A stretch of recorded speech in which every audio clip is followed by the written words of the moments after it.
The small-town courthouse buzzed with its usual morning activity. People shuffled in and out, their footsteps echoing off the marble floors as they hurried to their appointments.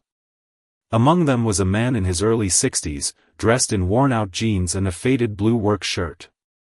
His weathered hands clutched a simple leather folder as he made his way to courtroom 3. This man, known around town as Mr. Chen, had spent the last 30 years running a modest auto repair shop on the outskirts of town. His clothes were always clean but simple, and his old pickup truck had become a familiar sight on local streets. What people didn't know was that beneath this humble exterior lay an extraordinary story waiting to unfold. As Mr. Chen entered the courtroom, he noticed the immediate shift in atmosphere. The newly appointed Judge Richards, known for his expensive suits and air of superiority, sat high on his bench, looking down at everyone with barely concealed disdain. The judge's reputation for harsh treatment of what he called common folk had spread quickly through the community since his arrival 6 months ago. Today's hearing was about a property dispute. Mr. Chen's auto repair shop sat on a piece of land that a large development company claimed they had rights to. Despite having all his paperwork in order, Mr. Chen found himself standing alone before the judge, having chosen to represent himself rather than hire an attorney. "Next case," the judge announced, his voice carrying a note of boredom. As he glanced at the paperwork, his lip curled slightly. Ah, another small business owner who thinks they know better than proper legal counsel. Mr. Chen stood quietly, his posture straight but not confrontational. He tried to speak. "Your Honor, I have all the necessary documents to prove." "I don't recall giving you permission to speak," Judge Richards cut him off sharply. "And where is your tie? This is a court of law, not your grease monkey workshop." The courtroom fell silent. A few spectators shifted uncomfortably in their seats, all too familiar with the judge's tendency to belittle those he deemed beneath him. But Mr. Chen remained calm, his eyes steady and clear. The judge continued his barrage of condescending remarks, barely glancing at the documents Mr. Chen had meticulously prepared. "I see you couldn't even be bothered to hire proper representation. Do you think you're somehow above the law? That you know better than trained legal professionals?" Mr. Chen took a deep breath before responding, "No, Your Honor. I simply believe in standing up for what's right. I've owned this property for 3 decades, and all my paperwork is in order." The judge leafed through the documents with obvious disinterest. "Well, it seems to me that someone in your position would be better off taking the development company's offer and finding a more suitable location for your little shop." What happened next would become the talk of the town for years to come. Mr. Chen reached into his worn leather folder and pulled out another set of documents. "Your Honor, before you make your decision, there's something else you should see." The court clerk carried the papers to the judge, whose expression shifted ever so slightly as he began to read. These weren't just any documents, they were proof of Mr. Chen's true financial status. The humble auto repair shop owner was actually the anonymous owner of one of the largest commercial real estate portfolios in the state. The judge's face began to redden as he realized his mistake. The man he'd been treating with such contempt wasn't just any small business owner, he was someone who could have bought and sold the development company several times over. Mr. Chen had kept his wealth private for years, preferring to live simply and treat everyone with the respect he believed all people deserved.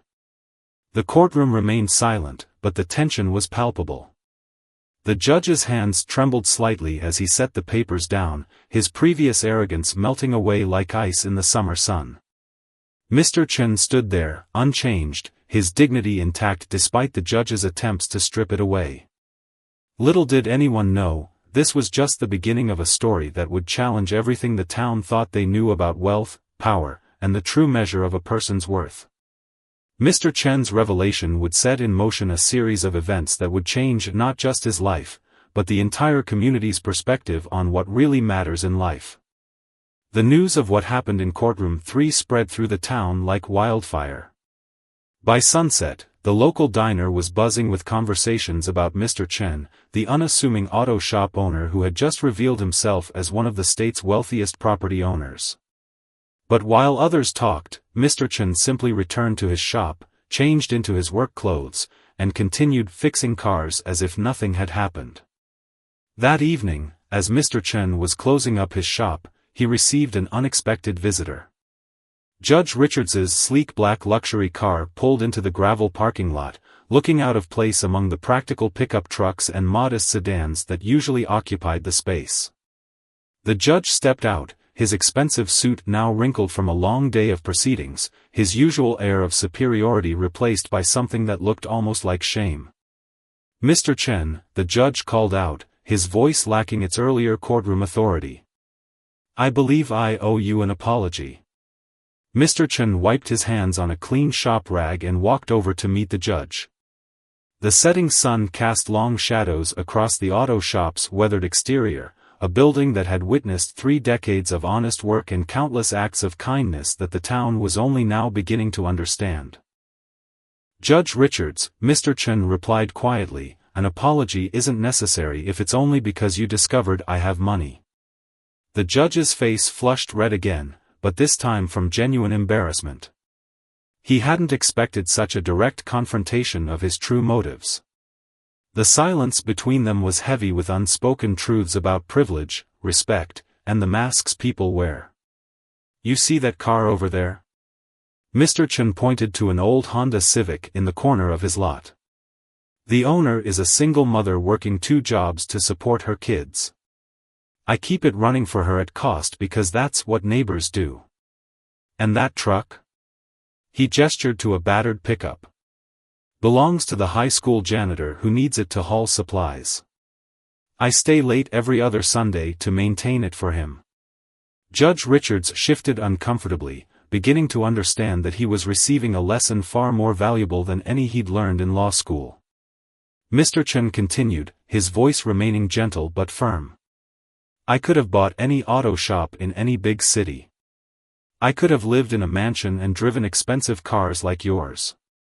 But I chose to stay here because this community raised me when I first came to this country with nothing but hope and determination. These people treated me with dignity when I couldn't even speak the language properly." As Mr. Chen spoke, a few of his regular customers pulled into the lot for their evening appointments. They seemed surprised to see the judge there but greeted Mr. Chen with the same warmth and respect they always had. Nothing had changed for them despite the morning's revelation. "Your Honor," Mr. Chen said, watching his customers walk into the waiting area, "true wealth isn't about the money in your bank account or the car you drive. It's about the lives you touch and the dignity you afford to every person who crosses your path." The judge stood there, his carefully constructed worldview crumbling around him. He watched as Mr. Chen excused himself to help an elderly couple whose car was making a concerning noise. The wealthy businessman-turned-mechanic spent several minutes patiently explaining the problem to them, drawing diagrams on a scrap piece of paper to help them understand. What struck the judge most wasn't Mr. Chen's humility or even his wealth, it was the genuine respect and affection his customers showed him. These weren't people being nice to a rich man, they were showing gratitude to someone who had been quietly helping them for years. As the evening wore on, more details about Mr. Chen's secret life began to emerge. The local hospital's new children's wing, anonymously donated 5 years ago? That was him. The scholarship fund that had sent dozens of local kids to college? Also Mr. Chen. The emergency fund that had helped keep small businesses afloat during the recent economic downturn? Yet another one of his quiet contributions to the community. Judge Richards remained at the shop, watching as Mr. Chen worked on cars, greeted customers, and continued being exactly who he'd always been, a man who valued hard work, kindness, and community above all else. The judge's own expensive watch and designer suit suddenly felt like costume pieces in comparison to Mr. Chen's authentic way of living. But this evening was about to take another unexpected turn. As the last customer left and the judge prepared to leave, a sleek corporate car pulled into the lot. Inside was the CEO of the development company that had tried to claim Mr. Chen's property. What happened next would not only change the judge's perspective forever but would also reveal an even bigger secret about Mr. Chen's past, one that would make his current revelation seem minor in comparison. The sun had fully set now, and the auto shop's fluorescent lights cast a harsh glow over the three men as they stood in the gravel lot. The night was about to reveal that sometimes the greatest power lies not in what we own, but in what we choose to do with it. The development company's CEO, Mr. Park, stepped out of his car with the confidence of someone used to getting his way. His tailored suit and polished shoes seemed almost comically out of place in the humble auto shop's parking lot. But as he approached Mr. Chen, something unexpected happened. His stern expression softened into one of recognition and disbelief. "It can't be," Mr. Park whispered, stopping in his tracks. "Teacher Chen?" Judge Richards watched in confusion as the powerful CEO's professional demeanor crumbled. Mr. Chen's face broke into a warm smile, though his eyes held a hint of sadness. "Hello, young Park," Mr. Chen replied softly. "It's been a long time." The story that unfolded in the next hour would leave both the judge and the CEO speechless. 35 years ago, before coming to America, Mr. Chen had been a highly respected business professor at one of South Korea's top universities. Mr. Park had been one of his students, a struggling young man from a poor family who could barely afford his textbooks. "You were the one who paid for my final year of university," Mr. Park said, his voice thick with emotion. "You disappeared right after graduation, and I never got to thank you properly." Mr. Chen shook his head modestly. "You earned that scholarship through your hard work. I simply removed the financial barrier." Judge Richards listened intently as the two men continued their conversation in a mix of English and Korean. He learned that Mr. Chen had been more than just a professor. He had been a successful business mogul in Asia who gave up everything to start a new life in America. The reason? A promise he'd made to his late wife. "My wife was American," Mr. Chen explained, his voice softening at the memory. "She taught English in South Korea, and that's where we met. She always dreamed of running a small business in a close-knit American community, of making a difference in people's daily lives. When she got sick, I promised her I would fulfill that dream for both of us." The fluorescent lights of the auto shop cast long shadows as Mr. Chen continued his story. He had sold most of his Asian business empire, quietly transferred his wealth to America, and chose this small town to honor his wife's memory. The auto repair shop wasn't just a business, it was a love letter to a dream shared between two people who believed in the power of community and kindness. Mr. Park's eyes widened as realization dawned.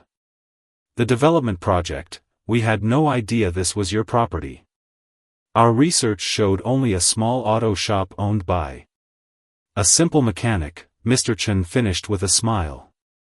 "That's who I chose to be, and that's who I am now. The money, it's just a tool to help others, like I helped you years ago." The CEO straightened his tie, visibly moved by the reunion with his former mentor. "Teacher Chen, I'm withdrawing all claims to this property immediately. But I hope you'll consider a partnership instead. Your experience, your wisdom, we could do so much good together." Judge Richards watched this exchange with growing amazement. The man he had dismissed that morning as a simple mechanic had not only turned out to be wealthy but had also been a mentor to one of the most successful businessmen in the region. Yet he chose to spend his days changing oil and fixing brakes, helping working-class people keep their vehicles running. As if reading the judge's thoughts, Mr. Chen turned to him. "Your Honor, success isn't measured by how high you climb, but by how many people you bring up with you. Every car I fix helps someone get to work, take their kids to school, or visit their family. That's real value." The night air had grown cooler, but none of the men noticed.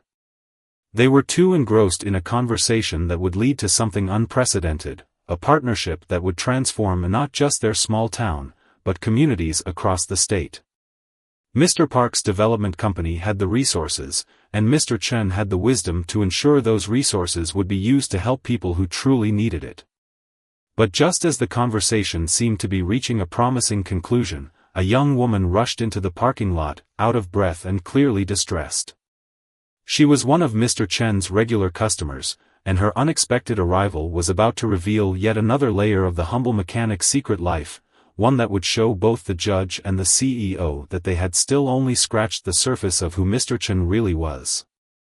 The woman clutched a crumpled piece of paper in her hand, tears streaming down her face. "Mr. Chen," she gasped, "they're going to close the community center. All those children, our programs, everything we've worked for." Mr. Chen's expression changed instantly from peaceful to concerned. He excused himself from the two powerful men and went to comfort the young woman, demonstrating once again that in his world, no crisis was too small and no person's problems were insignificant. What happened next would prove that sometimes the greatest acts of kindness are the ones that remain hidden from public view, and that true power lies not in the wealth we accumulate, but in the lives we choose to touch. The young woman, Ms. Li, worked as the community center's youth program coordinator. Through her tears, she explained that the city council had voted to sell the building to private developers, citing budget constraints. The center, which served as a lifeline for local families, providing after-school programs, meals for seniors, and job training workshops, would be closed within 30 days. 300 kids rely on our after-school programs, Ms. Li explained, her hands shaking as she showed Mr. Chen the official notice. Most of their parents work multiple jobs. They have nowhere else to go. Judge Richards and Mr. Park watched as Mr. Chen listened intently to Ms. Li's explanation. The judge noticed something peculiar. Mr. Chen didn't seem surprised by the news. Instead, he had the focused expression of someone who had already been aware of the situation and was merely waiting for the right moment to act. "Ms. Li," Mr. Chen said gently, "do you remember last month when you mentioned the center's struggles? I asked you to trust me and keep doing your good work." She nodded, wiping away tears. "Yes, but now it's official." The council voted unanimously. Even Mrs. Wang, who always supported us, voted to sell. Mr. Chen's eyes twinkled with a hint of mischief. Sometimes, things aren't quite what they seem. Just like a car engine making strange noises, the real problem isn't always where you first look. He walked to his office, returning with a folder similar to the one he'd brought to court that morning. Inside were documents that made both the judge and Mr. Park lean forward in surprise. Over the past month, Mr. Chen had quietly purchased several properties around the community center, including the abandoned warehouse behind it and the vacant lots on either side. "The city council isn't selling to developers," Mr. Chen explained. "They're selling to a community trust that I established last month. Mrs. Wang and I have been working on this plan for weeks. The vote wasn't to close the center, it was to expand it." Ms. Li's eyes widened as Mr. Chen spread out architectural drawings on the hood of a nearby car. The plans showed the current community center building connected to a renovated warehouse space, creating a massive complex that would triple the center's capacity. The vacant lots would become community gardens and a playground. "But that's not all," Mr. Chen continued, turning to Mr. Park. "This is where your company's expertise could be invaluable. The upper floors of the warehouse could be converted into affordable housing for local families. The rent would help fund the community center's programs, making it self-sustaining." Mr. Park, still processing the evening's revelations about his former professor, immediately grasped the brilliance of the plan. "Teacher Chen, you're still giving us lessons in business and humanity, aren't you?" Judge Richards watched this exchange with growing admiration and a touch of shame, remembering his behavior in court that morning. Here was a man who could have lived in luxury but chose instead to spend his days fixing cars and his evenings crafting solutions to community problems. As they discussed the details, more people began arriving at the auto shop. Word had spread about the community center's apparent closure, and concerned citizens came seeking answers. Among them was Mrs. Wong from the city council, who arrived with a knowing smile and a stack of papers. "I believe it's time to share the full plan with everyone," she announced, looking at Mr. Chen for confirmation. What unfolded over the next hour transformed the humble auto shop into an impromptu town hall.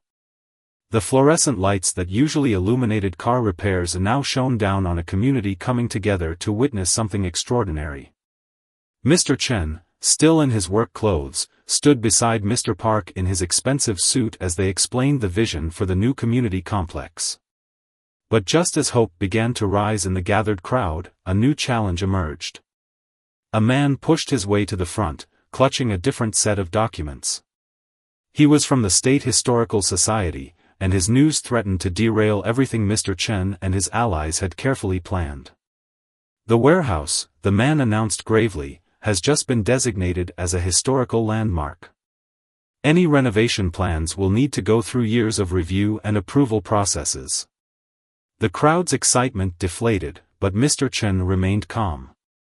He studied the Historical Society representative with the same careful attention he gave to diagnosing a difficult car problem. There was something about the timing of this announcement that seemed too convenient, too perfectly designed to create an obstacle.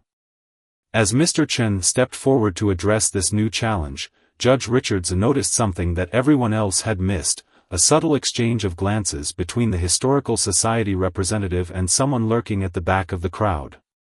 The judge's years of observing courtroom dynamics told him that there was more to this situation than met the eye. The night was far from over, and the true test of Mr. Chen's wisdom was about to begin. Sometimes, the greatest obstacles come not from direct opposition, but from those who hide their true motives behind bureaucracy and regulations. As the crowd waited anxiously for Mr. Chen's response, no one realized that this apparent setback would lead to the most impressive demonstration yet of the humble mechanic's remarkable ability to transform challenges into opportunities.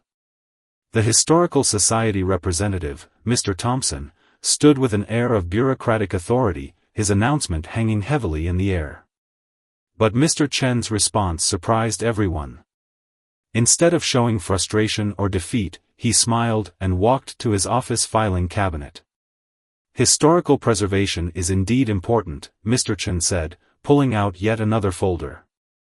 "That's why I began researching this building's history 3 months ago." He laid out a series of old photographs on a workbench, gesturing for everyone to gather around. The black and white images showed the warehouse in its prime during the 1920s. It had been more than just a storage facility. It was once a community gathering place where local craftsmen taught their trades to young apprentices.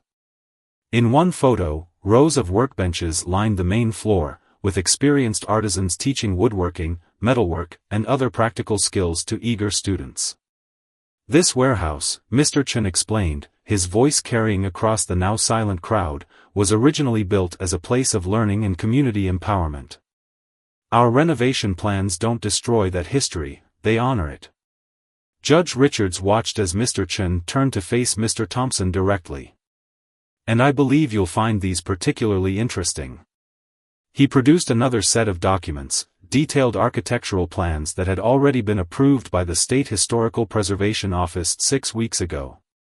Mr. Thompson's confident demeanor faltered. The man at the back of the crowd, whom the judge had noticed earlier, quietly slipped toward the exit. But before he could leave, Mrs. Wong stepped into his path. "Mr. Harris," she called out loudly enough for everyone to hear. "Isn't it interesting that you're here? Especially since your development company tried to buy this property last year?" The crowd turned to look at Harris, who had been caught trying to manipulate the situation. He had hoped to use the historical designation to force a sale of the property at a reduced price, never expecting that Mr. Chen would have already addressed the historical preservation requirements. But Mr. Chen wasn't interested in embarrassing anyone. Instead, he turned this moment into another opportunity to demonstrate the power of community over conflict. "Mr. Harris," he said, walking over to the developer, "your company's expertise in historical renovation could be valuable to this project. Perhaps instead of competing, we could collaborate?" There's room for everyone who wants to help this community grow. The auto shop had become more than just a meeting place, it was now a stage where the future of the community was being shaped. The fluorescent lights cast long shadows as Mr. Chen unrolled the final set of plans on the hood of a customer's car. The historical designation isn't an obstacle, he explained, pointing to various details in the drawings. It's an asset. We'll restore the original facade, maintain the historic workshop layout, and create a modern community center that honors our town's heritage of craftsmanship and education. Mr. Park, who had been quietly observing, stepped forward. Teacher Chen, you've done it again. You've turned a potential crisis into an opportunity to bring people together. The plans revealed something extraordinary. The new community center would include a modern version of the original trade school. Local artisans and professionals would volunteer to teach practical skills to young people and adults looking to change careers. The affordable housing units would be built in a way that preserved the warehouse's historic character while meeting modern needs. As the excitement built among the gathered crowd, Judge Richards noticed something remarkable. The people in the auto shop weren't divided by social status or wealth anymore. The woman in designer clothes stood next to the mechanic in oil-stained coveralls, both pointing excitedly at the plans. The CEO and the janitor discussed the future trade school programs as equals. But just as the community seemed to be coming together, an elderly man made his way through the crowd. He moved slowly, leaning on a cane, his weathered face bearing the marks of decades of hard work. As he approached Mr. Chen, the room fell silent. This was Mr. Li, the original owner of the warehouse, who had been forced to sell the property 30 years ago due to financial hardship. Tears streamed down Mr. Li's face as he looked at the old photographs. I never thought I'd see this place come alive again, he said softly in Mandarin, which Mr. Chen translated for the others. My father taught metalworking here. We helped so many young people start their careers.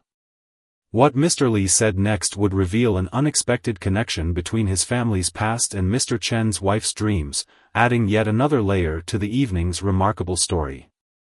His words would also expose a hidden truth about the warehouse that even Mr. Chen hadn't discovered in his research, a secret that would make the historical preservation of the building more significant than anyone could have imagined. The night had grown late, but nobody wanted to leave. They all sensed that they were witnessing something special, the moment when a community discovered its heart again, guided by a humble mechanic who understood that true wealth lies not in buildings or bank accounts, but in the connections we build and the lives we touch. Mr. Li's hands trembled as he reached into his worn leather wallet, pulling out a faded photograph that he'd carried for over 3 decades. The image showed a young American woman standing in front of the warehouse, surrounded by smiling children. The date on the back read, Summer 1985.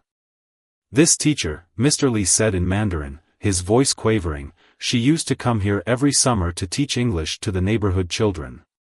She believed everyone deserved a chance to learn, no matter how poor they were. Mr. Chen's hands shook as he took the photograph. The crowd watched in stunned silence as tears filled his eyes. The young woman in the photograph was his late wife, Linda, long before he'd met her in South Korea. She had volunteered at this very warehouse during her college years, teaching English to immigrant children while Mr. Li's father taught trade skills to their parents. She never told me, Mr. Chen whispered, his usual composure cracking slightly. When she talked about her dream of running a community center in America, she must have been thinking of this place all along. Judge Richards stepped closer to look at the photograph, suddenly seeing the entire situation in a new light. The auto shop, the community center project, Mr. Chen's dedication to helping others, it wasn't just about fulfilling his wife's dream. He had unknowingly chosen this specific town because it was where her vision of community service had first taken root. Mr. Li wasn't finished with his revelations. He shuffled through more photographs, showing the warehouse's hidden features that had been covered up over the years. The building had been designed with secret storage spaces where immigrant families could safely keep their important documents and valuables during a time when banks often discriminated against them. But the most important secret, Mr. Lee said, pointing to a section of the architectural plans, is the underground library. When certain books were banned or discouraged for immigrant communities, we created a safe place where everyone could access knowledge freely. The entrance was hidden behind a false wall, and it's still there, untouched for all these years. The Historical Society representative, Mr. Thompson, was now taking furious notes, his earlier opposition forgotten in the excitement of discovering such significant cultural history. The warehouse wasn't just a building, it was a symbol of resistance, education, and community solidarity. Mr. Park, who had been quietly listening, suddenly spoke up. "Teacher Chen, now I understand why you helped me all those years ago in South Korea. You saw in me what your wife saw in those children she taught, the potential that only needs an opportunity to flourish." The auto shop had grown quiet, the weight of history and coincidence settling over everyone present. Mrs. Wong broke the silence with a practical suggestion that would transform the evening's revelations into action. "We should preserve the underground library," she proposed, "but not as a museum. We can make it a modern sanctuary for learning, a place where anyone can come to study, read, or teach others. Just like it was originally intended." Mr. Chen nodded, already envisioning how to incorporate this new discovery into the renovation plans. But there was something else weighing on his mind, something about his wife's connection to this place that still didn't quite add up. He turned to Mr. Lee. "You said Linda taught here every summer. Do you remember why she stopped coming?" The elderly man's expression changed, suggesting there was yet another layer to this story. He reached into his wallet one last time and pulled out a letter, its paper yellow with age, the handwriting faded but still legible. "She wrote this before her last summer here," Mr. Lee said softly. "I never had the chance to give it to her students. Perhaps now is the time for it to be read." As Mr. Chen unfolded the letter, he realized he was about to learn something about his late wife that would change everything, not just about the community center project, but about why she had been so passionate about making a difference in small communities. The gathered crowd leaned in as Mr. Chen began to read the letter aloud. Its contents would reveal a promise made long ago, a debt of kindness that had been paid forward through generations, and a vision for the future that was even more remarkable than anyone had imagined. The fluorescent lights of the auto shop continued to burn late into the night, illuminating a group of people who had come together as strangers but were quickly becoming something more, participants in a story that proved how past and present, wealth and wisdom, dreams and reality could all intersect in the most unexpected ways to create something truly extraordinary. Mr. Chen's hands steadied as he began to read his late wife's letter. Her words, written decades ago, filled the auto shop with an almost magical quality, bridging past and present. "Dear children of the warehouse. By the time you read this, I will have left for my teaching position in South Korea. But I need you to know why these summers at the warehouse meant so much to me. When I was a little girl, my family lost everything in a financial crisis. We would have been homeless if not for a community center much like this one. The people there didn't just give us shelter, they gave us dignity, hope, and a chance to rebuild our lives. I promised myself that someday, I would create the same opportunity for others. This warehouse isn't just a building. It's proof that ordinary people, working together, can create extraordinary change. Every parent who learns a trade here, every child who masters a new word, every elderly person who finds companionship, they're all part of a chain of kindness that stretches far beyond these walls. I've left a small fund with Mr. Lee, meant to help keep the warehouse running. But more importantly, I'm leaving you with a challenge. Remember that true wealth isn't measured in dollars, but in the lives we touch and the hope we create. With endless faith in your potential. Linda Chen, then Linda Taylor. The room fell silent as Mr. Chen finished reading. Mr. Lee stepped forward, his voice shaking with emotion. The fund she mentioned, it wasn't small at all. She left her entire inheritance, but before we could use it, the city rezoned the area. We had to sell the warehouse, and I've been holding the money in trust ever since, waiting for the right moment. Mr. Chen's eyes widened as understanding dawned.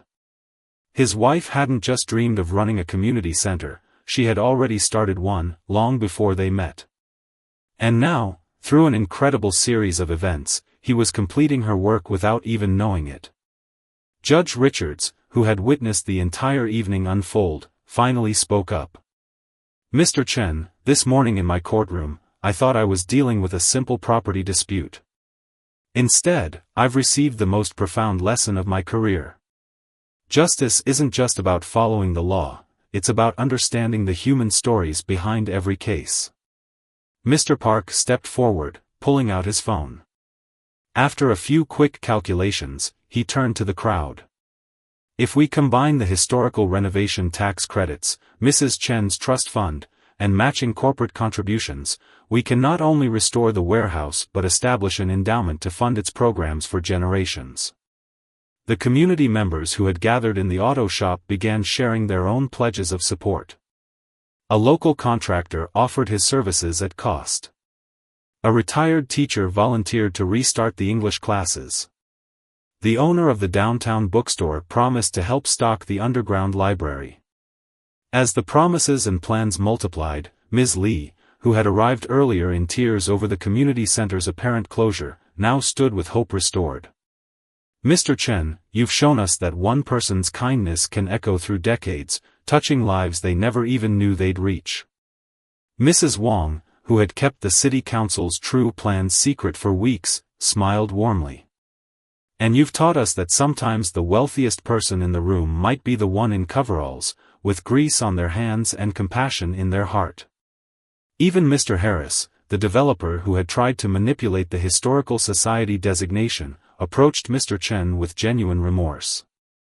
"I spent years chasing profits, thinking that was what gave life value. Today, in this humble auto shop, I've learned what real wealth looks like." As the night drew to a close, Mr. Chen took one last look at his wife's photograph. The young woman smiling in front of the warehouse had set in motion a chain of events that would impact generations to come. He had spent years thinking he was fulfilling her dream, only to discover that he was actually continuing her legacy. The next morning, Judge Richards returned to his courtroom a changed man. The polished bench and formal procedures remained the same, but his perspective had been transformed. He looked at each case with new eyes, understanding that behind every dispute, every filing, and every argument, there were human stories waiting to be heard. Mr. Chen simply returned to his work at the auto shop, changing oil and fixing brakes as he had always done. But now, when people asked why a wealthy man chose to spend his days as a mechanic, he would smile and tell them about a warehouse, a woman who believed in the power of community, and the true meaning of wealth. The warehouse renovation began the following month, but its real transformation had already taken place, in the hearts and minds of everyone who had gathered in that auto shop on that extraordinary night. The building would stand as a testament to the fact that sometimes the greatest acts of justice don't happen in courtrooms, the most important lessons aren't taught in expensive universities, and the richest people aren't always the ones with the largest bank accounts. And as for the auto shop, it remained exactly as it had always been, a place where anyone, regardless of their status or wealth, could find help, respect, and dignity. Because in the end, Mr. Chen had learned that the greatest legacy we can leave isn't in the buildings we restore or the money we accumulate, but in the lives we touch and the stories we become part of. The judge's morning humiliation of a humble mechanic had led to an evening that would change countless lives, proving once again that true wealth isn't about what we own, but about who we choose to be and how we choose to treat others.